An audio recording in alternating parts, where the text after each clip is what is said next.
I'm going to go ahead with the meeting beginning ritual. 起立，面向佛堂，参加三鞠躬、一鞠躬、再鞠躬、三鞠躬，参加各位点传是一鞠躬，开班一鞠躬，请坐下。Please be seated. And as usual, it truly is a joy to see you all here this morning or this afternoon or this evening, wherever it is you happen to be located. I say that every week, and every week it never ceases to amaze me at how far this little website and online study group has gone. I've been involved with Derek since I think 1997 was the first time he and I talked back in the old MSN forum days. Oh my goodness. Now I'm dating myself something fierce. Going on about 20 years or so. And I don't think either one of us ever anticipated how big and how far reaching this effort actually would get. And in point of fact, this very occurrence, this continuing online study group, is a demonstration of how living life in the Tao works, okay, and of Tao cultivation in and of itself. We've been doing this now in one incarnation or another, I'm thinking for well in excess of 10 years. And please forgive me because my memory for time and dates is pretty bad. But I have talks that go back, I think, literally for 10 years. In fact, I'm looking for one for Israel that I did on conducting the offering ritual that I can't find because it's on one of 4 machines in this house or one of 3 jump drives. And it, as usual, it's going to be in the very last place I look. So anyway, but the fact that we've done this for so long is exactly the allegory for living life in the teachings, because it's not or is very, very rarely a case of instant enlightenment and awakening. It is much more frequently a journey of an awful lot of steps, of a long period of time of practice and trial and error and learning and understanding that only can unfold as the steps are accomplished one by one by one. There are teachings that I understand now that I could never have even comprehended 20 years ago, because my mind was in a completely different place at the time. And I had to have enough time, enough education, and enough practice to mature and transform my thinking to be prepared for the next step in cultivation. That's just how it works most of the time. And I am so thankful that we've been able to do this. I'm very thankful for the other people who stepped up and said, hey, I think I'd like to give a presentation now and again. That's a remarkable and wonderful thing. And for some folks, it's very difficult to try to do that. And so for those like Alex and Sifu Ed, particularly with the high demands on their time, to be able to do that is a real blessing. And you all heard what I had to say about Derek. To have someone who actually has access to the oral traditions and is natively bilingual in the language in which the Tao Te Ching was written is a remarkable blessing for all of us.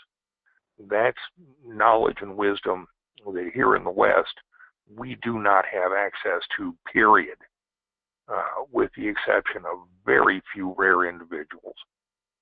So just take stock of how lucky and how blessed we all are to be here now, and to be able to avail ourselves of these teachings in this wonderful life. And thanks a whole bunch. And that didn't even have anything to do with my talk.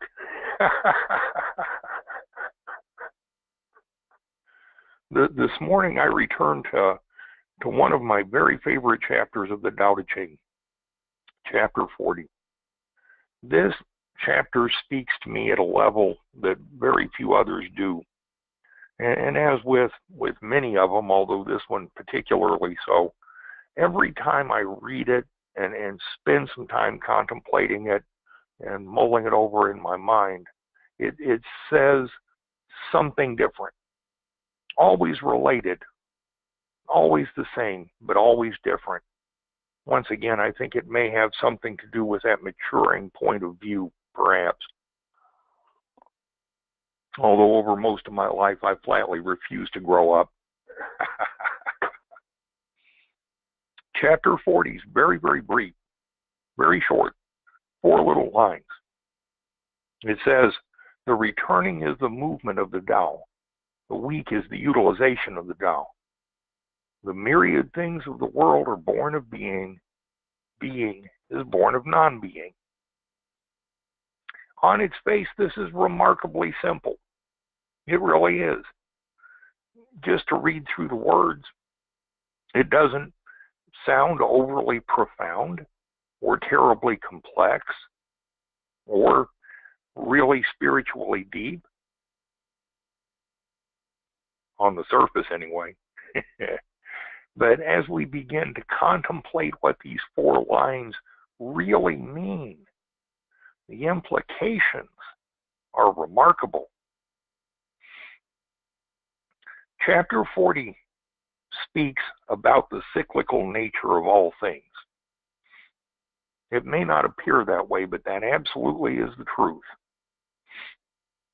Nothing in nature ever only happens once. And everything in nature is cyclical. It is. I'm observing one of the most readily visible signs of that cyclical nature of the universe right now out my front yard window. It's snowing here. That means it's winter. I'm a programmer by vocation, so I don't go outdoors real often. But every now and again, I peek out the window and I can see that it's varying degrees of warm, or as it is now, cold. Of course, I'm teasing. But it is December in Indiana, and it is snowing. One of the things we look forward to is the traditional white Christmas, and it looks like we're going to have it.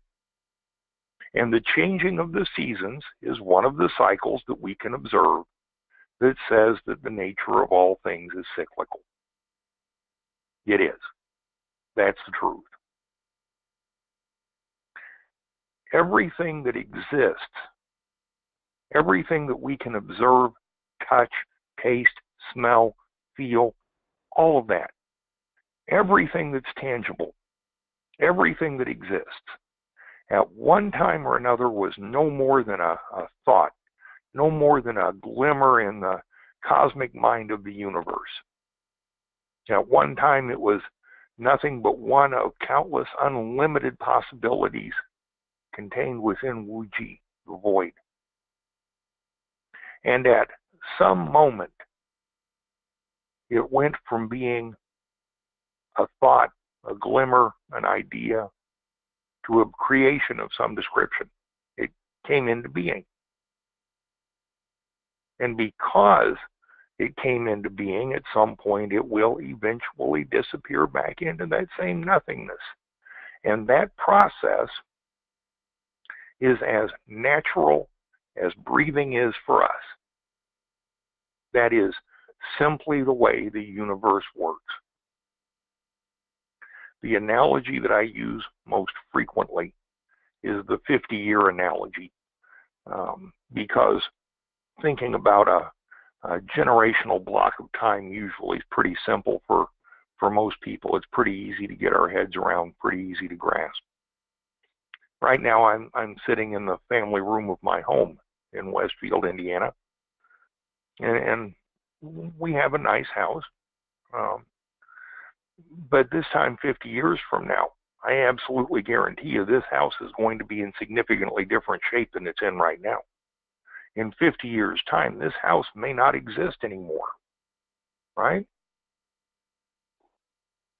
Because the processes of age and weather and decay will go to work on the organic materials in this house over time, and eventually it will get to the point where it just plain won't be fixable anymore, even if it's maintained. Maybe not completely fair, because we have homes in the city that have been rehabilitated that were built in the 20s and 30s, but you get the idea. Maybe it's a better representation for this story to reference my car. Because if we apply a 50-year time frame to my car, and I have what I think is a nice car. It's not brand new. I have an '06 Toyota Sienna. In 50 years' time, I absolutely guarantee you that car is not going to exist anymore. It just isn't. It will have been mashed flat and recycled into 100 other things, probably several times over in the next 50 years. Within the next 5, 8, 10 years, maybe less, just depends. I may be looking at getting rid of it and getting another car because that one's going to start falling apart. That's just what happens. It is the cyclical nature of existence. And our existence is no different than that of the things that we create in our lives. We were born, which brought us into a physical existence here. We live for a while, 60, 70, 80, 90 years, 100 years maybe, and then we die. And our bodies return to the earth. Whatever it is about our Buddha nature that transcends death returns to the cosmos, and the cycle begins again. Okay? It's just that simple. There's no mystery to it. There's no great, profound religious teaching that makes that any better or any worse. It simply is the way that life works. How do I know that? Well, because among other things, we have had a number of pets, everything from goldfish to dogs. The goldfish tend to expire pretty quickly, the dogs not so much. But all of them have significantly shorter lifespans than people do. You know, my old buddy Chauncey, our oldest dog, is now like 93 person years old. 15, 18 dog years old. He's an old dog. And I notice the processes of aging working in his body just as they're beginning to work in mine. He's a little slower getting up. The reflexes are a little slower. The eyes aren't so good. Hearing's starting to go, you know. But he's 93 years old. My mother, God love her, is 83 years old. And although she's healthy, she is experiencing those same things. It's just how life is. It's observable. It's readily identifiable. We all know what happens. And I take tremendous comfort in this teaching. I do. Even if we leave the discussion of spirituality completely out of it, even if we never broach the topics of heaven, hell, or reincarnation, I take great comfort in this teaching. Why? Because this teaching says in all likelihood that the doctrines of heaven and hell, eternal glorification or eternal punishment, probably are not reality. Okay?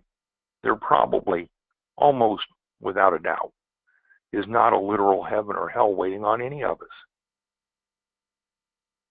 The weight of man-made religious doctrine and dogma were lifted from my shoulders the day that that realization hit home for me.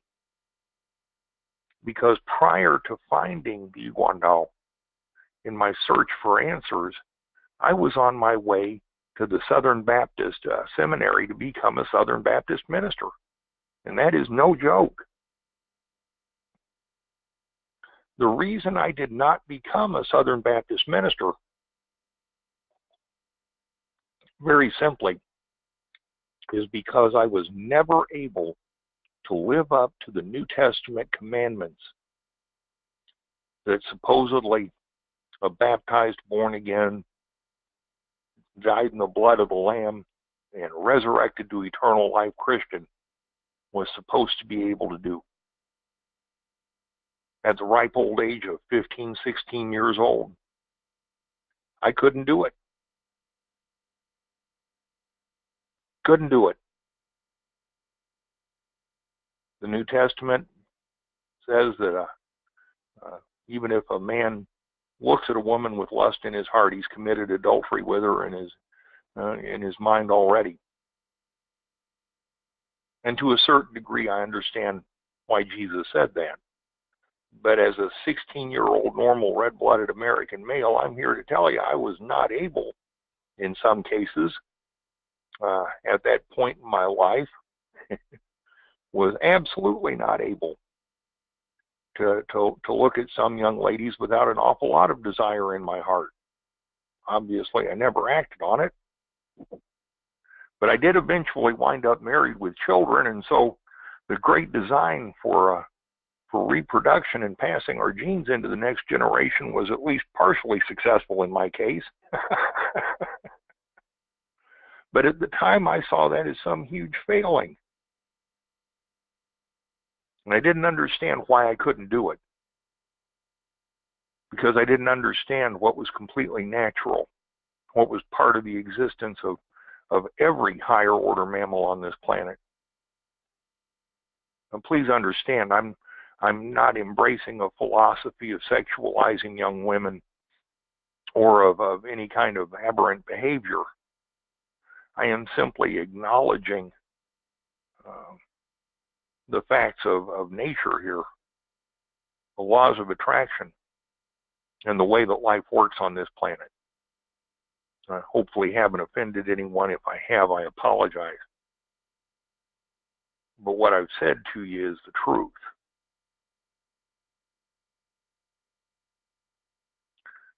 In encountering chapter 40, I realized in large part that the eternal punishment I expected for being a sinful, unrepentant, unable to live up to the commitments of the New Testament person probably was never going to happen. And that those doctrines had been put in place and maintained not so much as a method of salvation, but more as a method of control. Karl Marx said that religious dogma is the opiate of the masses.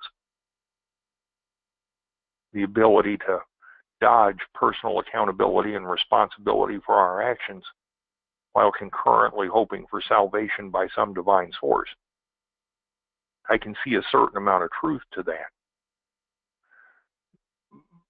But platitudes like that don't address the larger spiritual issues, nor do they provide any answers as to what we can really expect and what we should replace doctrine and dogma with, other than more doctrine and dogma. Chapter 40 tells us samsara, the wheel of birth and death and rebirth, or, if you like, the return to the void, is what you replace the doctrine and dogma with. It is what really exists there. Can I tell you that as a matter of fact? No, I can't. I can't prove it. I can only tell you what I believe. but I can tell you the effect that it had on me, and it was enlightening and uplifting. And for the first time in a very long time, when I understood that, a huge weight came off of me. The second thing that it says is that weakness is the utilization of the Tao. This term weakness here does not mean a lack of capability or the absence of action or movement. In the West, we tend to associate the term weakness with some kind of a personality flaw, physiological limitation, or some kind of lapse in moral fortitude. And none of those things is actually the truth. The weakness that Lao Tzu speaks of here embodies the sacred and mystic yin principle. Lao Tzu says that we should know, that we should understand the yang, but that we should embrace the yin. And there are good reasons for that, but I don't think I have enough time to get into all of them today. The yin principle is the principle of yielding, of flexibility, of stillness and calm. Yes, we associate it with the female principle, but that's because we know females as being the nurturers, the caregivers, the mothers, those who are more emotionally in touch with themselves and more able to create consensus and understanding, as opposed to very many of us guys who are anything but those things. But we all contain an element of that mystic yin principle, and Lao Tzu admonishes us to know it, understand it, embrace it, and use it. The principles of non-contention, compassion, wei wu wei, right? Action without attachments. All of these things arise from the weakness of which Lao Tzu speaks here. Without that yin principle, those things are extremely difficult to cultivate. And so once again, the true nature of weakness is not the absence of ability or the absence of movement. What it refers to is the manner in which we accomplish those things. What motivates us, how we do it, why we do it, and how we do what we do. There are ways to accomplish things that embrace and align us with the Tao, or conversely, that do not. And as we live out our lives, wisdom would dictate that we figure out sooner or later how to align ourselves with those teachings if we'd like to have things run a little more smoothly. And then we get down to kind of the meat of the chapter here. The myriad things of the world are born of being. These are the very same myriad things that Lao Tzu references in chapter 1. Constantly with desires, one observes the manifestations. Right? Wan Wu, the 10,000 things, the myriad things, all the stuff. All of those things come from some form of being. Where do kids come from? Parents. Where did this computer come from? Well, it was made in a factory somewhere by somebody who was born from parents and converted raw materials into other stuff and put it together. And it may be remarkably complex and very useful, but it's still just stuff. It is part of the myriad things. The myriad things flow forth to us from what Lao Tzu says in chapter 1 is the named, the tangible, visible, observable peerage of the Tao. It is, if you will, once again, Wu Ji, the void, the pool of unlimited possibility. We can refer to those various aspects or facets of the Tao in a variety of ways, but it all comes down to the same essential source. Behind the myriad things is the essence which is found in the nameless. Ever desireless, constantly without desire, we observe the essence. Right? Constantly with desires, one observes the manifestations. Constantly without desire, one observes the essence. These two things emerge from the same place, but differ in name. And that is the mystery of all mystery, the gateway of all wonders. That's chapter 1. The essence is what's really important. The essence is what moves the universe, what causes things to happen. And both the physical or tangible and the intangible come from the same place. Right? The tangible from being, from things that already exist. You know, parenthetically said, we all come from somewhere.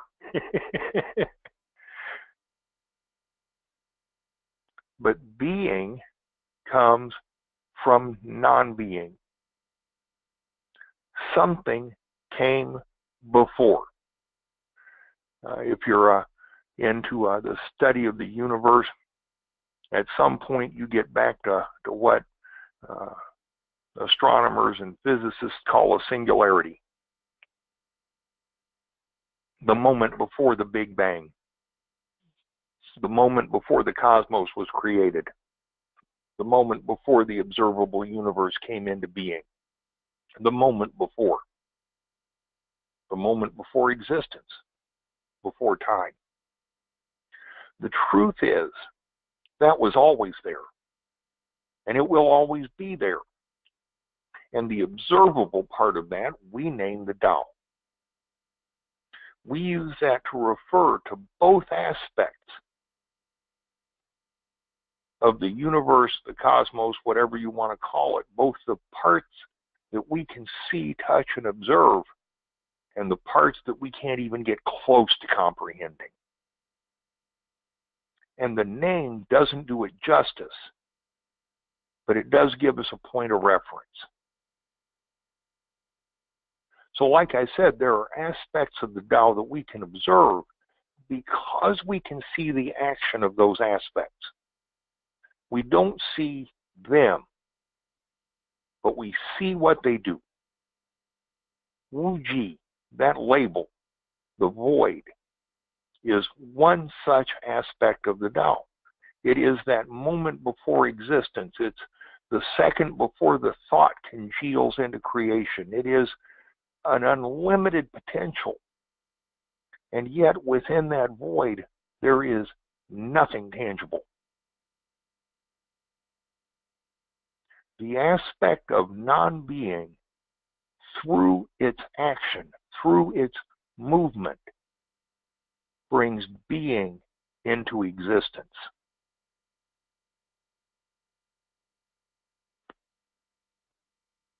Because I know and understand that, I believe in the cyclical nature of our lives. In other words, I know that my physical body one day will die.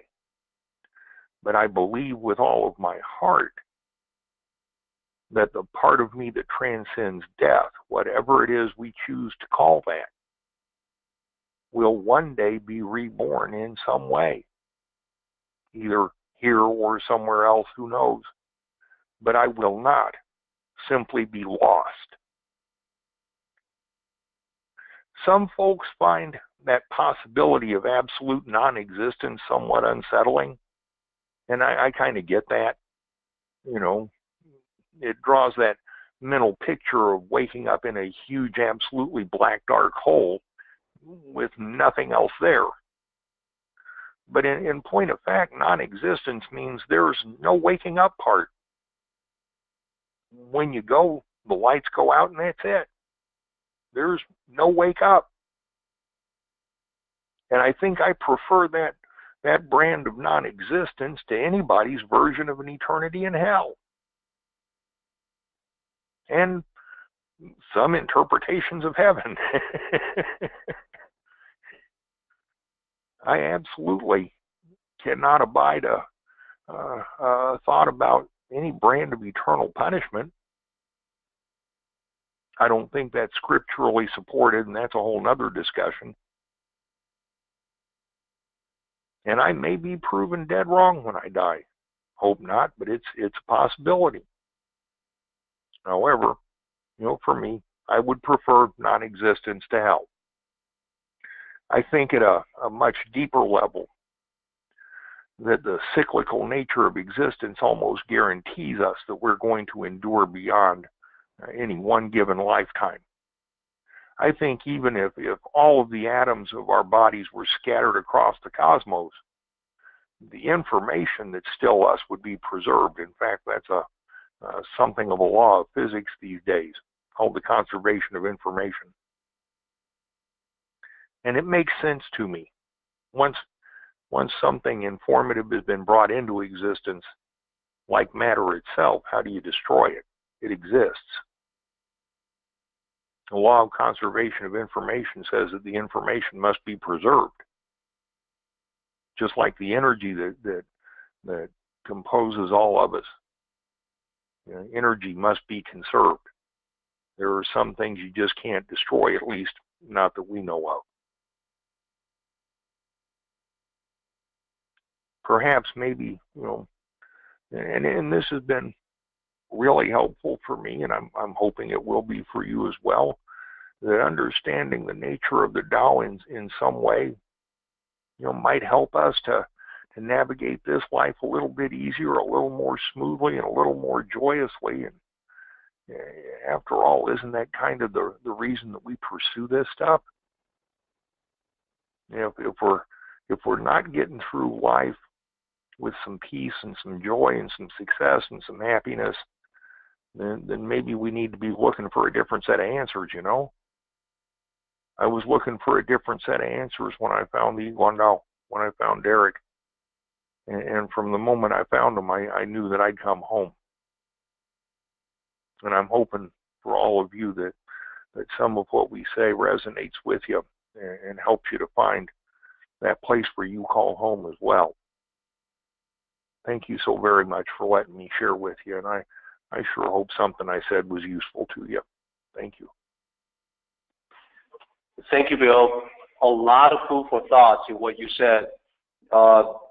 Your talk about heaven and hell reminds me of this joke that I saw online, where this very religious person is talking to another person who's much less religious, a wayward friend. So the religious holy roller is like, hey, listen, if you don't change your way, you're going to go to hell. You will be condemned to hell for all eternity. So the other person is like, oh, okay, well, who will I see if I were to go to hell? And so the religious person is like, well, you're going to come across a lot of people just like you. And then the non-religious person is like, well, so who will I see if I were to go to heaven? So the religious holy roller is like, well, you will come across a lot of people like me. So then, this person is trying to convince is like, I think you need to work on your skills in persuasion a little bit. Yeah. And also, a quick comment about the yin and yang, men and women. Oftentimes I hear people say, oh, women are much more emotional than men. And that always reminds me of this author, Michael Crichton. He's the guy who wrote Jurassic Park and a bunch of other stuff like the ER television show. Michael Crichton, people asked him about his daughter, and people are concerned, and, you want to be protective of your daughter, she's like dating and she may be hurt. And Michael Crichton is like, oh, I'm not worried about her, people always think that women are more emotional than men, Well, I see something very different. I think that women and men are equally emotional, but women have far more strength and resiliency dealing with emotions, from years and years of practice, ever since they were little girls. And men are much more emotionally fragile because they don't quite know what to do with it. And, all the guys listening to me, I think you know what I'm talking about. So we kind of You betcha. don't want to do it. We set that aside, emotions. Okay, that's messy. So Michael Crichton says, just look at what happens when people break up in a relationship. What the girl does is that, she's going to call on her girlfriends. They're going to spend some time together. She's going to have a good cry. And after a lot of tissue paper, she's okay. She's done. She's ready to move on. She's a clean slate. What about the men? After a breakup, guys, you know what I'm talking about. You're like, I'm okay, I'm fine, I don't need her, and then you go on holding a torch for the girl for years and years and years, and whenever you think about it, you're like sitting down heavily, nursing a drink, sighing to yourself, what we could have had. She done me wrong. And you do that for years and years. It's never actually resolved. So Michael Crichton says, I'm not worried about my daughter. I feel kind of sympathy and pity for the guy that she's with. So there you go, yin and yang. Another perspective on that. Yeah, that's why I tried to say they were in touch with, as opposed to more emotional. Well, it's relevant to you, Bill. You got two girls. I do. Yes, I do. and I consider myself to be remarkably yin myself. Okay. There you go.